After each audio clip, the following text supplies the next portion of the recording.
Well, welcome to another episode of Break Away from the Rat Race. And today I have the pleasure of speaking with Steve Rozenberg. And Steve has a lot of experience. He's been doing real estate investing for over 20 years. He has done it all. He's ready now to teach you how to find success in whatever stage in your career you're at by avoiding all the mistakes that he's made and leveraging technology, the connections, your network, and virtual assistants, and even more. His book is called Building an Empire, Failing Our Way to Millions. Hopefully we're going to talk not only just about mistakes, but also about how to avoid them. Steve, nice to meet you. Nice to meet you, Eric. Appreciate you having me on today. Yeah. So you're a commercial airline pilot. This was not in the intro, but how do you go from a commercial airline pilot to a real estate investor? That's a good question. I joke that I'm kind of like an onion with many, many layers to me. And the only thing I ever wanted to do as a little kid was to have a job flying airplanes, and I wanted to be an airline pilot. And that was my only focus in life. And I did everything that I could to become that airline pilot. And eventually at 25 years old, I got hired with a major airline, was based in Guam, flying all over the South Pacific and Asia. I had the best job in the world. I mean, to me, it was the life. I was 25 years old. I was flying for a major airline. I was enjoying everything, and I had the most safe and I had the most secure job that anybody could ever imagine until a certain day in history. And so we all know the tragedies that happened on September 11th. So up until September 10th, 2001, I did have the best, safest, and most secure job that I thought existed on the planet. 48 hours after the towers fell, I was given a furlough notice that basically said, "Hey, Steve, thanks for being a good employee, but we don't think we need you. We don't really want you. And you're about to be on the street with 50,000 other pilots. So good luck." And, for me, I still get chills thinking about it. But for me, that was a moment that I realized that I really was a small cog in a very, very big wheel. I had no control over anything in my life. And when you're so specialized of being an airline pilot or doctor, dentist, or whatever, when that industry is about to disappear, which nobody really knew when you think back on 9/11, now it sounds a bit dramatic, but at the time, nobody knew what was going to happen. You don't realize what else could I do? And I couldn't even drive a truck. I wasn't even certified. So I started really doing some humbling gut check and thinking, what else would I do if I could never get in the cockpit of an aircraft again? And I started looking and I realized that there was a lot of wealth that was tied.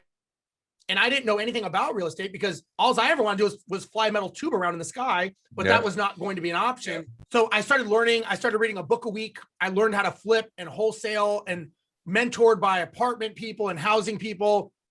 And I say luckily, but I say it jokingly, I got punched and kicked and slapped so hard. I got ripped off. I got lied to, stealed from, all those things that happened.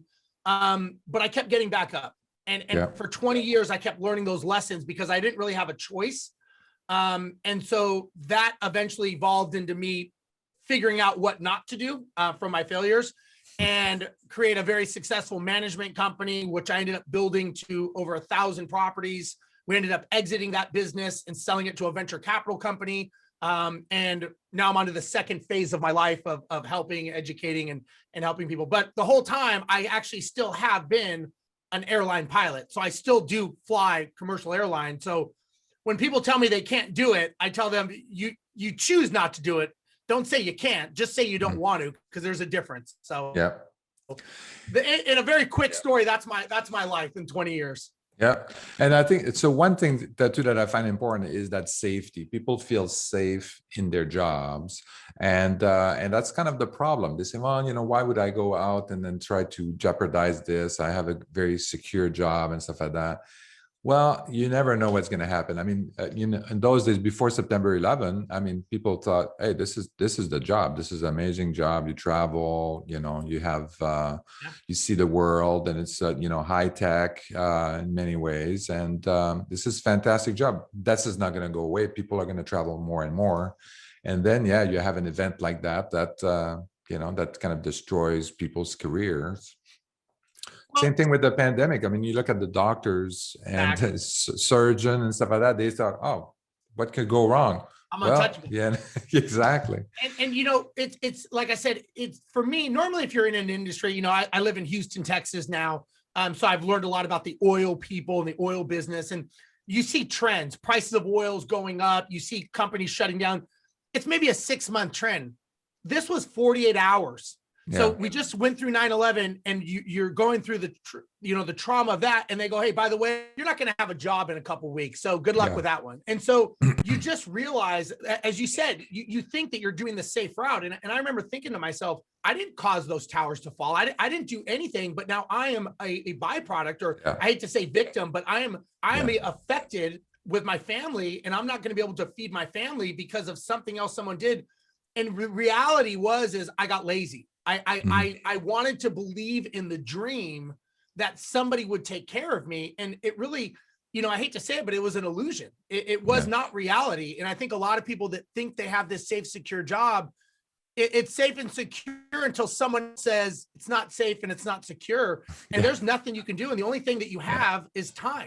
And yeah, you had mentioned the pandemic. In 20 years after 9/11, the airlines are going through a whole restructuring, a resurgence and everything. And a lot of people ask me, they'll say, Steve, what's the difference of you in 2001 and you 2021? What's the 20-year difference? And I tell them the only difference that I could relate to is that I took massive action. I took steps into very unknown, uncharted territory, but I did it on a massive level because I know what it's like to have your life predicated by someone else. And, you know, with the swipe of a pen, downsize, be demoted, the company yeah, can shut their doors.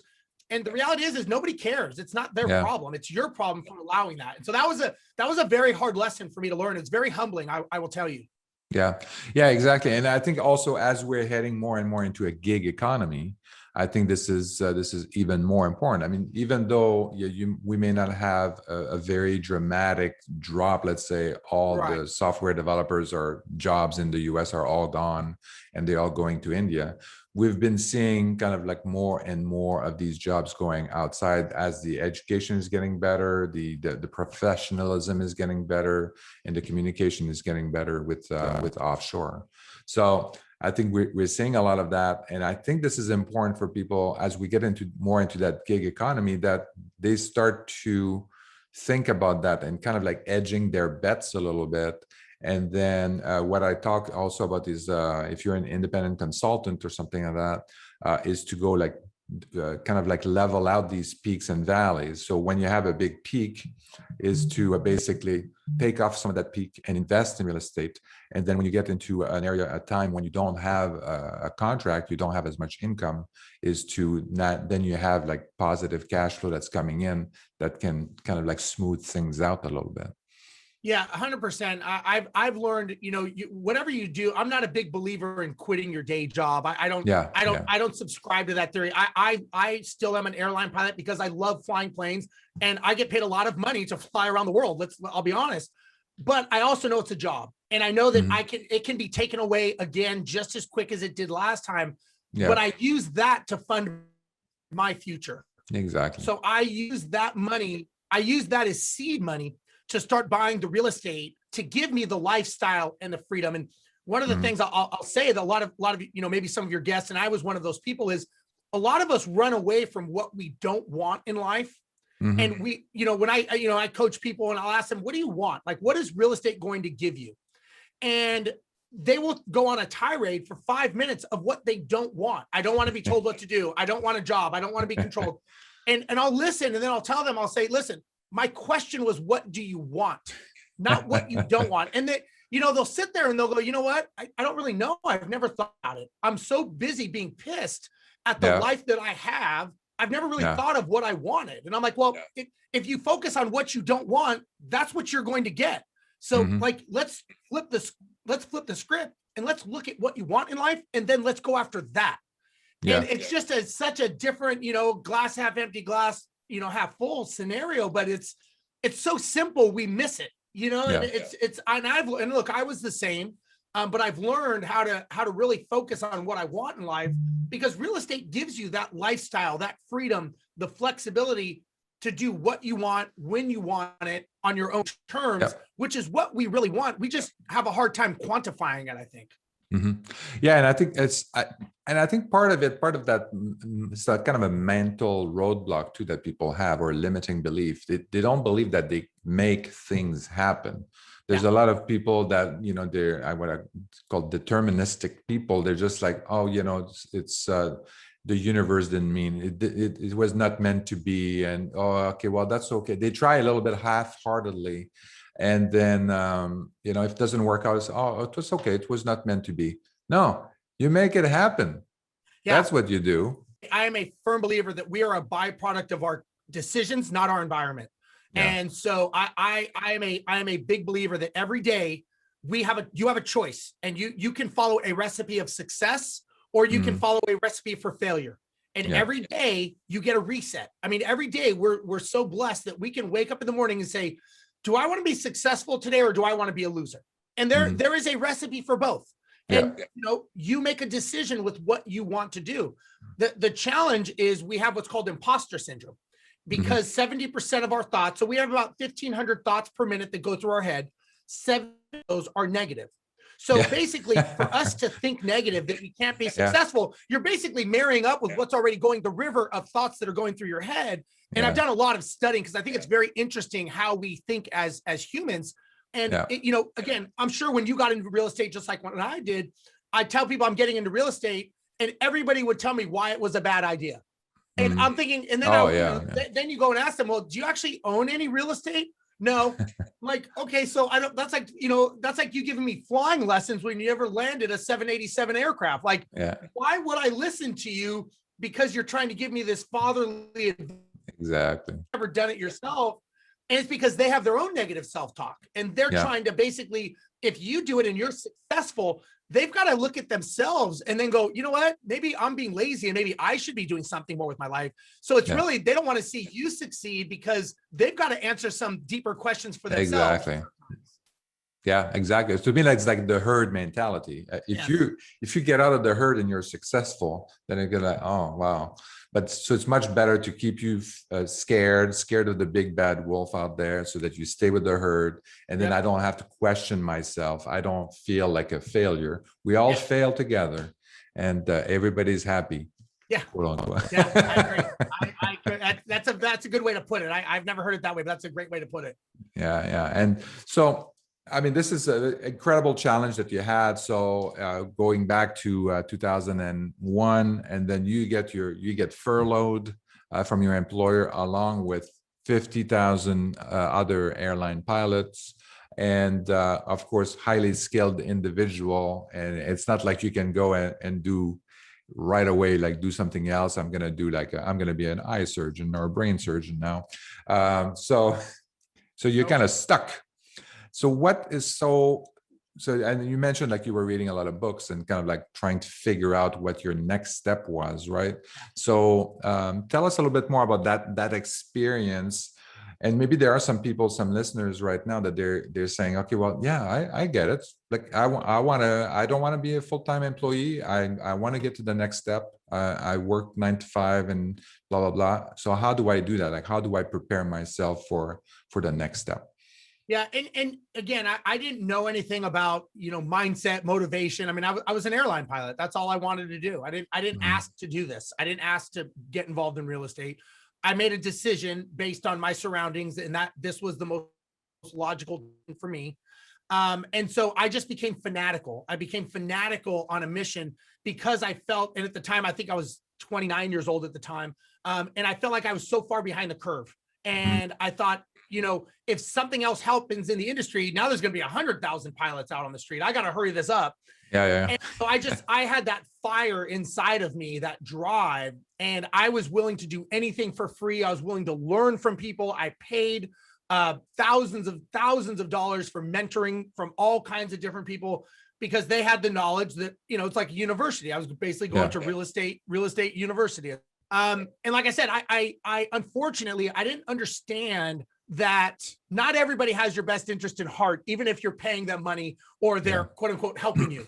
And so I had to learn that side of it, that, you know, probably like many people on here, I bought some bad deals that I thought I was told they were good. They were good for the person selling them, not so good for me buying them. But, you know, you know what? I never blamed. I always took responsibility. I had ownership. I had accountability. And I thought, you know what?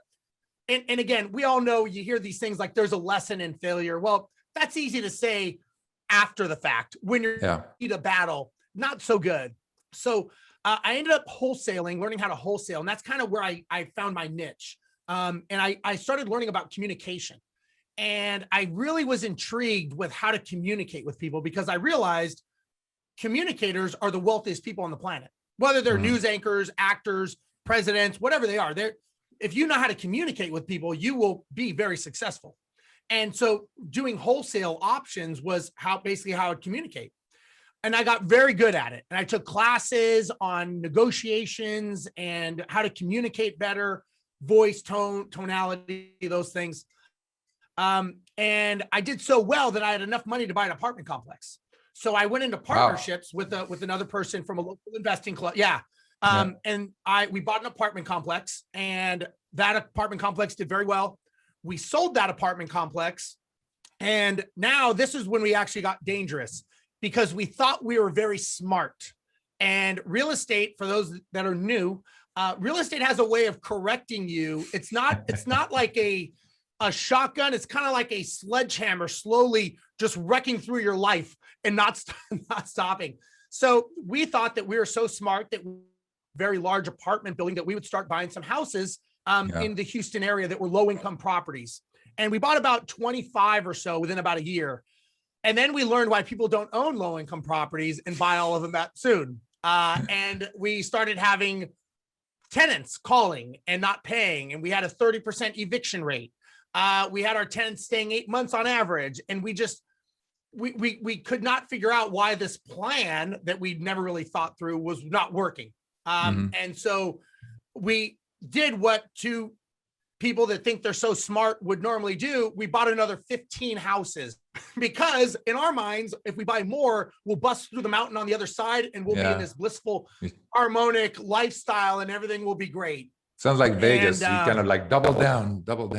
Surprisingly, our plan did not work. It was like gasoline on a fire, and it just exploded in our faces.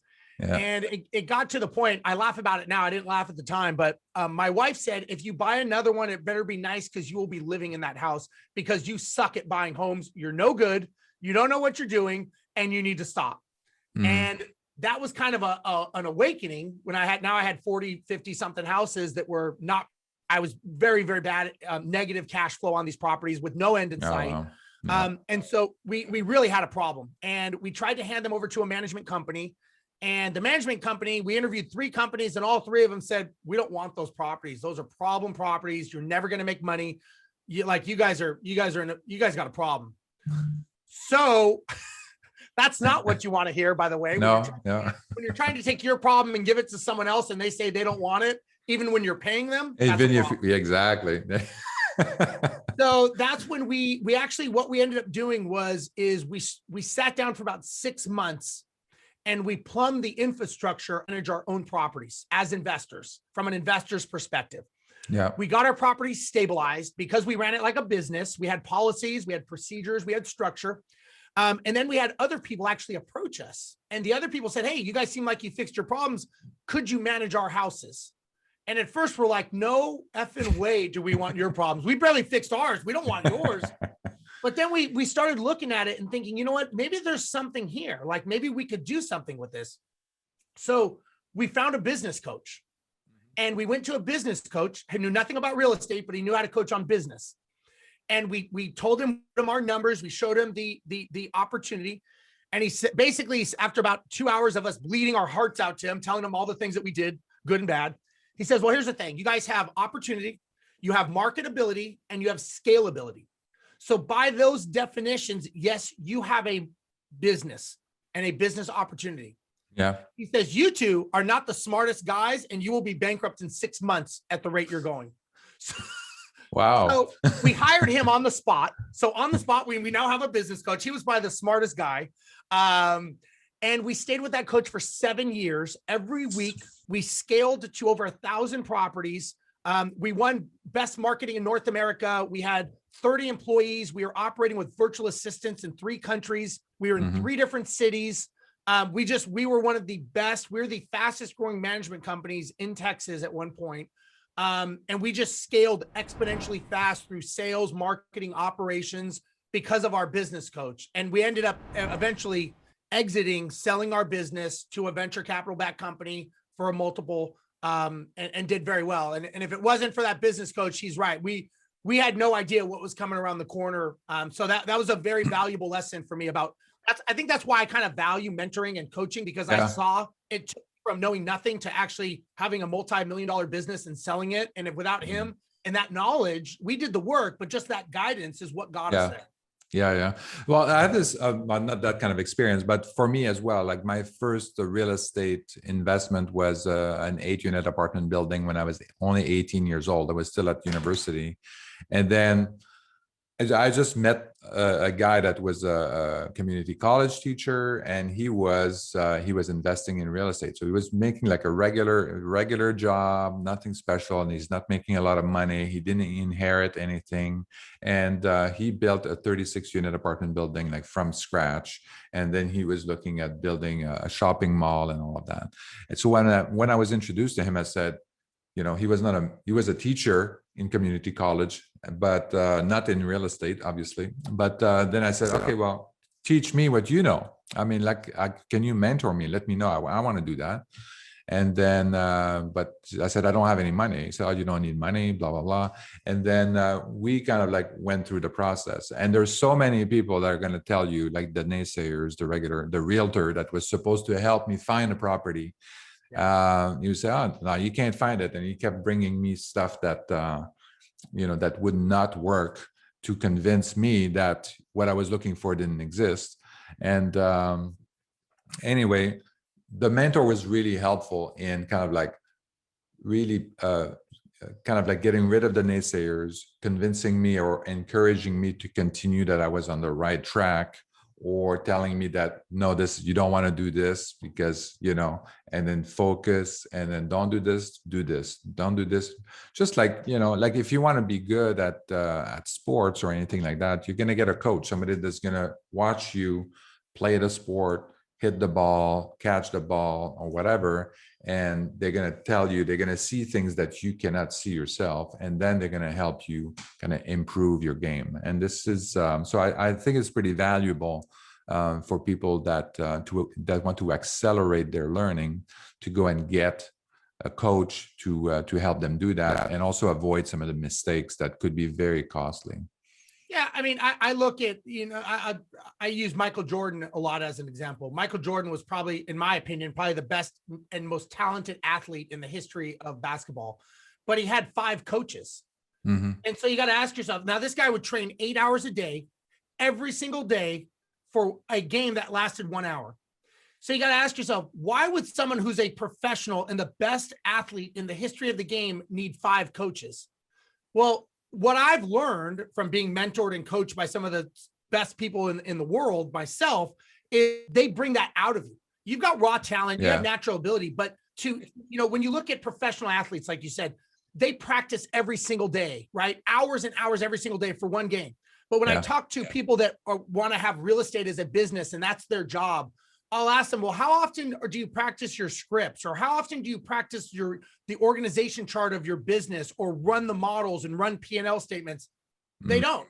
And I say, well, so you're a professional, but would you go see a professional athlete if they've never practiced the game and they just showed up on Sunday to play and well, let's see how it goes? So it's we hold people to one standard, but we don't hold ourselves to that same standard, but we want that title of professional.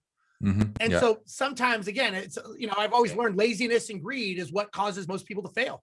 And a lot of times, if you track it back, it normally comes back to people either being lazy or they're being too greedy in a transaction, which causes the downfall. It may not be right away, but at some point downstream. I mean, if we look at 2008, I was in the thick of all that. And, greed was a big factor, very systemic to what caused 2008. But with that being said, I know more multimillionaires that were created after the 2008 crash than in the past decade, because they were ready and they were professionals and they They were waiting patiently, sharpening their mental axe and just ready to go so that when the deals fell, now nobody knew how bad they were going to fall, obviously, but when they did fall, they were ready to jump in. And I think we'll see, I don't know that we'll, like you said, I don't think we'll see as big of a correction, but real estate is a cycle. It's a pendulum. You have winter, you have summer, right?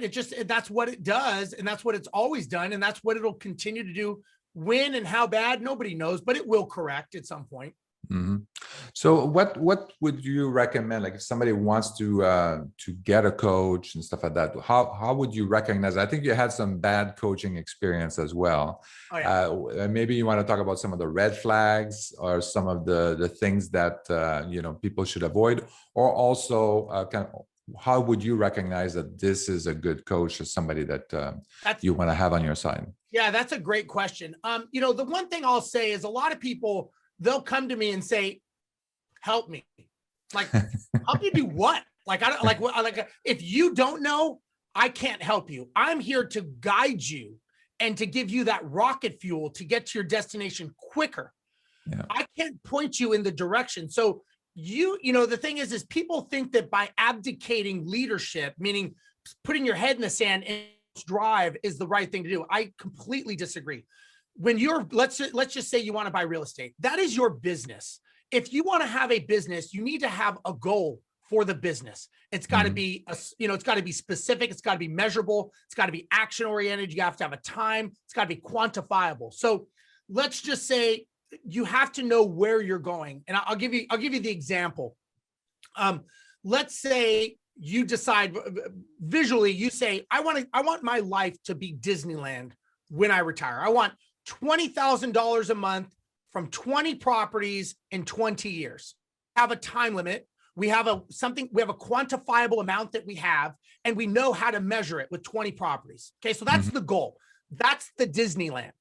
The way that we get to Disneyland is the strategy. Okay. So the strategy is the freeways we're going to take. So you're in Los Angeles. So you get an LAX airport and you say, okay, we're going to Disneyland is our goal in life. The strategy is how are we going to get there?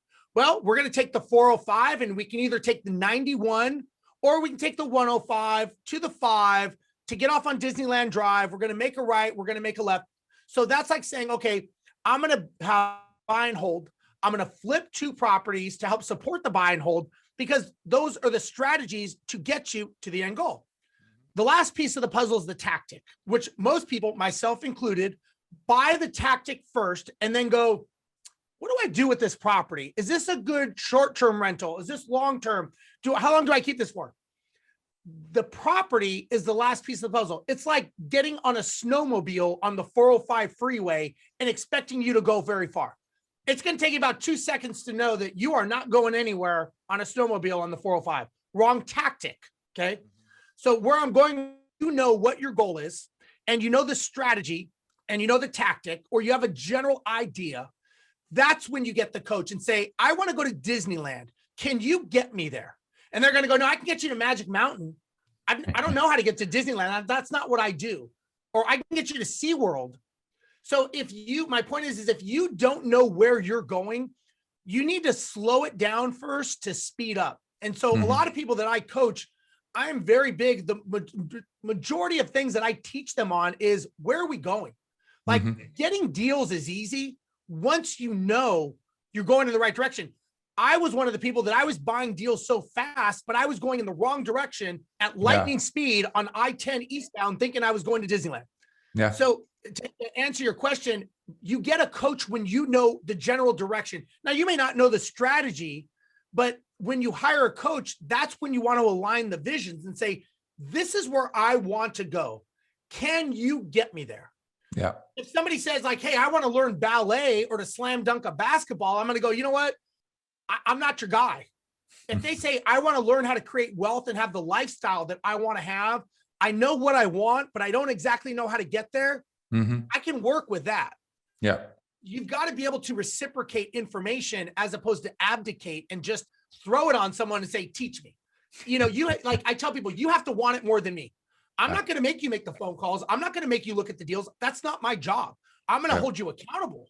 But if you don't do it yourself, I can't make you. I don't know if that answered the question or not. Well, no, I think it does. I think you have to find some. Yeah, I think I agree. I mean, you have to be willing to do that. You can't just go and say, "Hey, you know what? I want to retire early.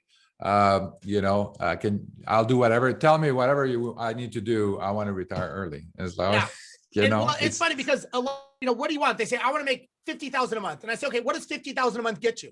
I don't know. I'm like, well, don't you think that's important? Like, could you survive on 1,000? Like, you can sell all your shit today and live in your car and you could be retired. Like, I can make that happen right away. I can sell all your stuff on eBay and you'll be retired tomorrow. Like, that's not what I want. I'm like, well, you have to know what you want before you ask me for my guidance. And so, and again, a lot of people, they don't take the time to really think about what do they want in life. And more importantly, I'll tell you this as well is, and I say this very respectfully for the people watching, is that we as investors and as can be very selfish people. And the reason I say that is we watch this podcast show, we read books, we go on Bigger Pockets, we learn all these things about being a better investor and a better person to help our families. But we never actually share the knowledge with the people that we're doing it for. So your spouse and your children have no idea. You come back from a seminar or a course and you're all hopped up because you learned this new word. They have no idea what you're doing. So if you people that follow me, my son, he bought his first rental property at 14 years old. And a lot of people ask me, they're like, how did he do it? Like, how did he get a deal? They ask me a lot of how questions. Those are operators. What I tell them is, you're asking me the wrong question. What you should be asking me is why. Why did a 14-year-old want to own his own rental property?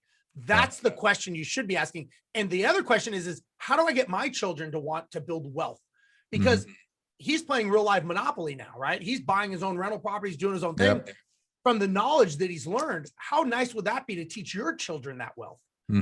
Instead of the how questions, you have to ask more why questions. And that's what I coach people on, or their kids. No, that's good. The other thing too that I see is, I mean, spousal alignment or family alignment. I think this is great. I mean, you're doing this, you can go to seminars and read books and start investing in real estate, but I think it's very important that the whole family goes together. I'm pretty lucky in my situation that we've built a family business and my whole family is involved in the real estate business. But it's really started with my sons, where we started building the real estate business together. And then my wife came along, but she was always in alignment with what we were doing. She knew that that was the right way to go. And then eventually she quit her job and then she joined. But so that's kind of interesting. I mean, if you're doing it for other people, I think this is very important to kind of like get them involved and then make sure that you are in alignment.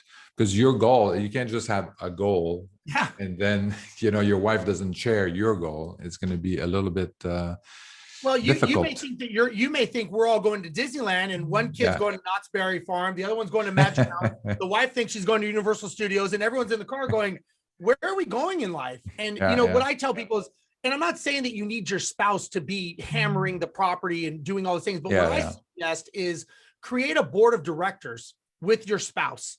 And if you have a business partner, it should be you, your business partner, and each other's spouses in the board of directors. And every month or every quarter, you have a board of directors meeting where you audit everything about the business. Are we on track for our goals, right? Are we hitting the numbers for the quarter? What's the P&L statement? How are our contingency funds? Where are any issues? Do we have any issues that we need to resolve that the spouses, because a lot of times partnerships dissolve, not because of the two partners, but because of the spouses having an issue and they're talking through the spouse. So this is where you kind of air your grievances. And so that's what a good board of directors, and it's not to talk about the paint, it's to talk about the upper level. This is the vision. Okay, we all agree this is still the vision. We're going to buy 5 houses this year. We're going to have $5 million. Are we on track? Are we off track? And if you do it monthly, you get into the rhythm where you're not asking them to be involved, but you're informing them. And then they can ask questions at that moment, not in the heat of battle when you may respond emotionally, which we all know is probably not the best time to respond to your spouse when you're up against the gun and you got pressure going on. But if they know what's going on, if you never tell them and you never include them, you can't really blame them for getting upset when they don't know the situation. Yeah. The other thing too that I want to point out is the strategy. And then you mentioned something about alignment, and this is something that I'm a big proponent of. Is a strategy alignment. So whenever strategy you pick, you choose in order to, it has to be in line with obviously the goal that you want to do. Yeah. I see so many people that, oh, I want to achieve financial freedom, and then they go and they flip houses and stuff like that every weekend and all of that. I said, well, that's not, I mean, he's going to give you some cash, but that you're just getting another job, really. Now you're going to be you're going to have a construction job on top of your other job. So that's why you want to have your strategy in alignment with your goal, and then should help you like really focus on what you need to do. Because then if somebody says, hey, I have a good flip opportunity, that's not what I do. So don't waste your time on that. I'm looking for these kinds of properties and stuff like that. So yeah, that is so true. And I get, a lot of people that I coach, once you get into this real estate world, the problem is there's no rules, right? So there's no lanes that you have to stay in. That's and I tell people the key to being successful is a deselection process. You don't put everything on your plate and take things off. You clear your plate and say, okay, do I put this on? And the first thing I always ask them is this part of the strategy to reach the goal? Because everything stems from the end backwards. And you've got to always ask yourself, is this part of the strategy? And I tell them, if it's not part of the strategy, we have two options. We either don't do it or we change the goal. And you have to be okay changing the goal. If you want to have a job and you want to flip properties, I've got no problem, but that's not going to get you to your goal. So we have to change the goal. And so, and again, I'm not going to tell them yes or no, but I'm not going to pat them on the back, and because they're looking for the assurance of me saying, yeah, okay, but it's probably a shiny object because they got so excited because they found a deal. It's like, well, that's not part of the strategy. So either, we have to do one or the other. It's a variable in that we already created the math formula. If there's a new variable, then we've got to change, then the equation is going to change, which means the outcome is going to change in the mathematical equation. Very simple. Yeah. It's the other thing too that I look for is, for people to take action. And I think this is, we see a lot of people that are just sitting on the sideline. They have a goal. I want to retire early. I want to achieve financial freedom. I want to leave a legacy for my children. A lot of people want to do something for their children. That kind of touches back to the alignment, making sure that this is what your children want. And then, but also taking action and really going and then and sometimes I think that you mentioned abdicating leadership, and this is what why some people are looking for a coach, is that they're not willing to take action themselves, and then they're looking for a coach they're basically looking for a boss that's going to tell them to do things the same way that they're being told at work what to do. Now they're looking for you to be the boss and then say, okay, well, do this. Okay, well, now do this, do these phone calls. Say, okay, boss, and then they're hoping to achieve that. And I think, these two things, like abdicating leadership and also not taking actions, not being self-disciplined, is a couple of things too that may prevent people from achieving their goal. Well, and what I've learned is a lot of people, and you're 100% correct. And I when I coach people, I tell them, I'm not here to be your friend. I'm here to make you successful. If you can't do what I need you to do, then I will fire you as a client because I'm too busy. And if you don't want it more than me, there's nothing I could do. And if you listen to people's words, I'm sure, as you know, when I listen to the words they say, and the words you say tell me a lot about someone within the first 5 minutes. I hear a lot of try, can't, and but.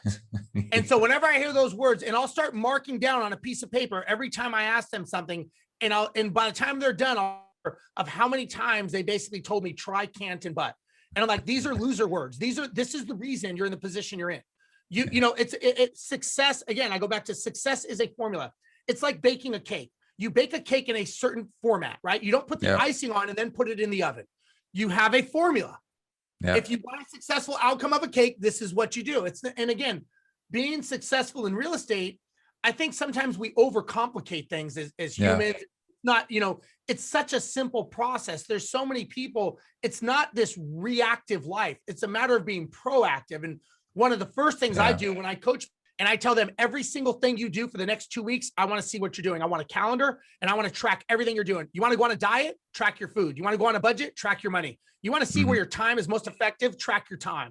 And within 2 weeks, within 1 week, they will come to me and say, I see my problem. Because if I say it, it's not true. If I say, hey, quit doing stupid shit and sitting on the couch all the time, they're going to go, oh, I'm busy. When they have to track it and they have to send it to me, and I tell them the first day that you don't send it, you will never hear from me again. So, and I tell them, I say, listen, this is how it is. Like, I'm here to help you, but you have to want it more than me. So let's not waste each other's time, because I'm not giving your money back. You give me the money to coach you. That's on you. So all of a sudden now they're a little bit like, oh, okay. And I'm like, look, if you don't do what I say, you will not hear from me again. Like, you realize that. And I tell them, if you want to be successful, you just have to follow a recipe. This is the recipe. It's not complicated. It's consistency. Yeah. And the people that I help are successful. We're buying deals all over the country. They're having the lifestyle they want to have. They're getting deals in these quote unquote markets that you can't find deals in. I'm doing deals in Los Angeles, Tampa, Atlanta, Houston, because we know what we want. And we're so specific, because the investor knows what they want. Yeah. We don't have all of this noise. We're very, very specific and targeted, because I've trained them to be specific and targeted to go after what they want. So they're finding success by deselecting what they don't want. Yeah. Yeah. And I think consistency, I think that it's probably the other overlooked quality, I think. And a lot of people are looking at some of the deals that we're doing when we do like our turnkey deals, and they look at the cash flow and they say, after financing, they have a net cash flow of $250 a month. And they're thinking about it as $250. That's not worth it.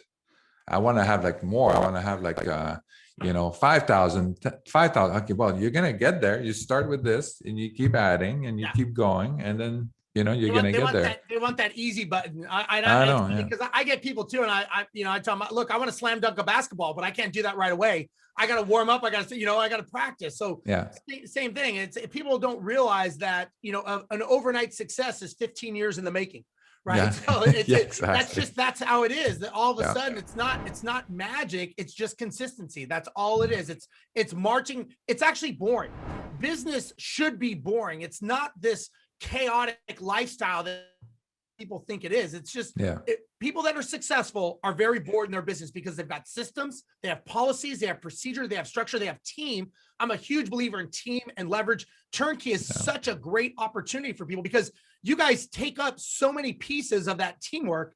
I mean, it just makes so much sense to do that, And so I agree with you. I think it's a great way. And again, it's just their perception of what they think they should be doing as opposed to what reality is. Yeah, exactly. Well, Steve, it's been a pleasure speaking with you. As we're wrapping up, where should people, any last thoughts, any recommendations, and then kind of where people can reach out to you? Yeah, I would say my last thoughts for people on here, not to sound mean, but I would be very careful who I spend my time with. I've learned to compartmentalize. I've got friends from all walks of life, but I compartmentalize my friends. When I'm talking real estate, I talk with real estate people. When I talk airline pilot, I talk airline pilot. I don't mix those. And I think that when people are new and they're excited about something, they tend to mix those crowds. Again, I'm just not a big fan of that. I'm very, very focused in the moment that I'm in. I don't believe in multitasking, because that really doesn't exist. It's focus tasking. So the more focused you are on something and compartmentalize the people you're around at that moment, you will success in the people that you're with. So that's if somebody asked me my advice, it would be very focused and compartmentalize who you allow to give your time to. And so to answer the question, if you go on social media, Rozenberg Steve, it's Rozenberg Steve on Instagram. I always post pictures of all the places I fly in the world. I do couple videos every day. I've got a YouTube channel. If they go to my website, steverozenberg.com. If somebody wants to learn more about me, that would be the place to go. And so, I'm very, very approachable, by the way. People message me all the time on Instagram and Facebook, and I always get back to them. I think it's respectful. If somebody takes the time to ask me a question, I think it's only a matter of respect that I respond. So, and it is me. Some people don't believe it's me. It's actually me responding. Sure VA, isn't it? Yeah, it's not actually. But yeah, a lot of people think that. But I'm like, hey, you know what? If you took the time, I at least owe you that respect and to respond. And so if you have a question or you just want to bend my ear on something, I'm a good ear bender. Yeah, well, Steve, it was a pleasure speaking with you, and I'll make sure that the website and all your contact information are in the show notes. And don't forget to get Steve's book, Building an Empire, Failing Our Way to Millions. So thank you, Steve. Have a good day. Thank you. I appreciate it. Thank you for listening to Break Away from the Rat Race with your host, Eric Martel. If you want to share your story and experience with our listeners, please message us on Facebook at Break Away from the Rat Race. Also, please subscribe to our YouTube channel and our podcast on iTunes.